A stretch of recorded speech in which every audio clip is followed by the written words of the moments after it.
राजधानी यूपी की राजधानी लखनऊ के चारबाग स्टेशन पर आवाज आई। इस समय लखनऊ में खड़े हुए हैं। लॉकडाउन का जो लंबा समय जो चला 4 लॉकडाउन कोरोना महामारी बीमारी को देखते हुए लॉकडाउन ये चल रहा था। इस बीच 3 से 4 महीना हो गए हैं जो रेलवे प्रशासन के द्वारा रेल बंद चल रही है। यात्रा सारी ठप चल रही है। यहाँ पर जहाँ तक कि फेज़ 1 फेज़ 2 चल रहा है, फेज़ 2 में देखा गया है कि ज़िंदगी जो समान तौर पर लोगों की धीरे धीरे पटरी पे आने लगी है। पटरी पर आने के साथ साथ कुछ लोग पैसा भी कमाने लगे हैं।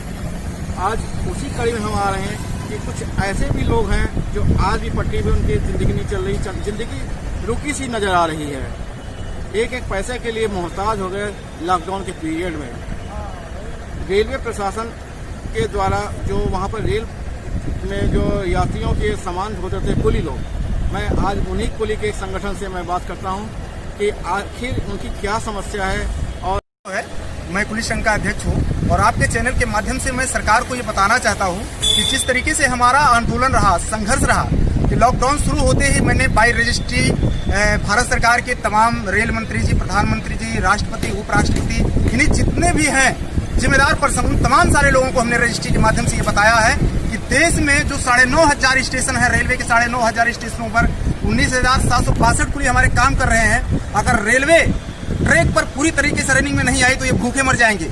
और हालात वही हुआ कि लॉकडाउन बढ़ता गया और हमारी कुली की मुसीबत पर मुसीबत खड़ी होती गई। आप देख रहे होंगे और हमने कई बार मीडिया में इसकी खबर लगवाई है कि हमारा कुली कर्ज पर अपना जीवन व्यतीत कर रहा है। इसको सर्वे कर लिया जाए, देख लिया जाए, लेकिन किसी की तरफ से आज तक कोई पहल नहीं हुआ है कि कुलियों को कहीं से थोड़ी सी भी मदद कर दी जाए। रेल मंत्रालय की तरफ से कोई आश्वासन मिला? रेलवे मंत्रालय की तरफ से कोई आश्वासन नहीं मिला, जबकि हमने रेलवे मंत्रालय को भी लिखा है, रेलवे बोर्ड को भी लिखा है, सबको लेटर लिखा है। 2-2, 3-3 बार एक विभाग को मैंने 3-3 बार रजिस्ट्री की है, लेकिन फिर भी कहीं से जरा सा भी हमें रिस्पॉन्स नहीं दिया गया।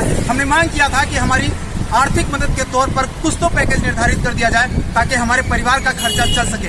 लेकिन रेल मंत्रालय या रेलवे बोर्ड या भारत सरकार की तरफ से जहां पर नरेगा मजदूर को और जो श्रम विभाग में श्रम मंत्रालय की तरफ से जो रजिस्टर्ड हैं श्रमिक, उनके लिए भी सरकार ने व्यवस्था की है, जबकि हम रेलवे में रजिस्टर्ड हैं। रेलवे में देश का सबसे बड़ा विभाग है रेल के अंदर हम काम करते हैं। हम रजिस्ट्रेशन शुल्क जमा करते हैं और फीस जमा करते हैं ठेकेदारी का।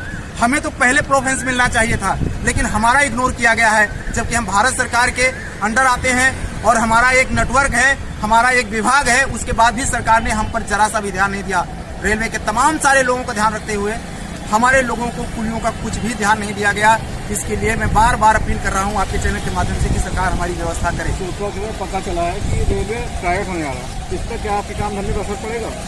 देखिए, जहाँ तक रेलवे जो आप सूचना बता रहे हैं कि रेलवे प्राइवेट होने जा रही है, हमने भी देखा है कि न्यूज में बताया जा रहा है कि 109 ट्रेनें जो IRCTC के तहत चलाई जाएंगी।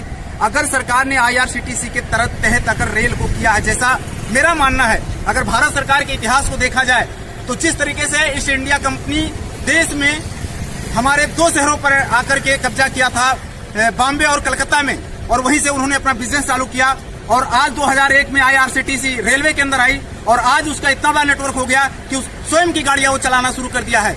तो कहीं न कहीं अगर इस तरीके से भारत सरकार अगर प्राइवेटाइजेशन में बढ़ावा देगी तो फिर देश गुलाम हो जाएगा और इससे बहुत बड़ा असर रेलवे डिपार्टमेंट पे पड़ेगा और हमारे कुली पर तो इतना ज्यादा बड़ा असर पड़ जाएगा कि हम क्या कहें। क्योंकि IRCTC ने ऐलान किया है कि हम लगेज जो है यात्रियों के घर से उठाएंगे तो हमारा तो काम एकदम खत्म हो जाएगा। इसी एवज में हम सरकार से बार बार मांग कर रहे हैं कि हमें रेगुलर कर दिया जाए। रेलवे के अंदर बहुत सारे जगह ऐसे एम्प्टी पड़े हैं, खाली पड़े हैं, कहीं न कहीं मुझे या तो सिलेक्ट कर दिया जाए और या तो भारत सरकार से मेरी मांग है कि मुझे काम दे दिया जाए। जिस तरीके से मुझे काम के लिए रखा गया था उसी तरीके से मुझे काम कर दे दें या तो रेगुलर कर दें और रेगुलर करके कहीं न कहीं मुझे सिलेक्ट कर दें। ये हमारी सरकार से मांग है। और जुलाई का सत्र चालू हो गया, बच्चों का हमारे एडमिशन बहुत ज्यादा जरूरी है, इसलिए सरकार हमारे लिए कोई आर्थिक पैकेज की व्यवस्था करे ताकि हम अपने बच्चों का एडमिशन करा सके। ये आपके चैनल के माध्यम से हम बताना चाह रहे हैं। और अब तक सरकार की तरफ से हमें कुछ भी कोई किसी प्रकार का लाभ नहीं दिया जा रहा है, कोई घोषणा नहीं हुई है। एक रिपोर्ट धीरेन्द्र वर्मा, अमृत एक्सप्रेस 24 न्यूज, चारबाग, लखनऊ।